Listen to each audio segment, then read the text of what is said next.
Right now, Governor Scott's $74.2 billion budget plan passed its first test with lawmakers as House Democrats offered modest criticism of the governor's plan. Now, Governor Scott is joining us live this morning via Skype, and thank you so much for joining us so early, Governor. John, good morning. You know what's great is we made tough choices my first 2 years, and now we can invest in things we care about. More jobs, better education for our children. We can invest in the environment. We invest in our individuals with persons with disabilities.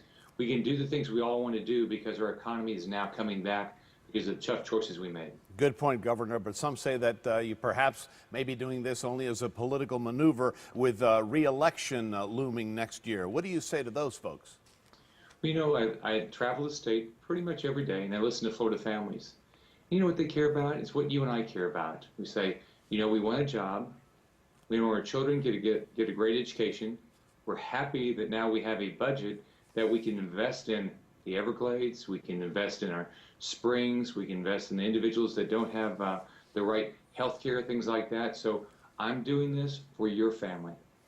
You know, speaking of jobs, how do we go about creating more jobs? That was one of the big springboards that you had when you were running for office. Sure. As you know, when I came in, the 4 years before I came in, the state had lost over 800,000 jobs. Unemployment had gone from 3.5 to 11.1%. So we said, what do businesses need? They need fewer regulations. They need faster permitting processes. They need a better attitude about how to do business. And we've cut their taxes so they can hire more people, do more marketing, do more research. And guess what? It works. We've had over almost 200,000 private sector jobs that have come back in 2 years. And we're doing very well. We're at a 4-year low on unemployment. We're down from 11.1 to 8%, second biggest drop in the country. So making the tough choices, now we're going to make the smart choices. All right, moving to the election, since we were speaking about that earlier. The Secretary of State is considering suspending some election supervisors because of some issues this past November, and that includes St. Lucie County Supervisor of Elections, Gertrude Walker. At what point do you plan to perhaps step in and do something? Well, here's my focus. You know, some of our counties have long election lines. My focus is let's make sure we fix this. I want everybody to vote.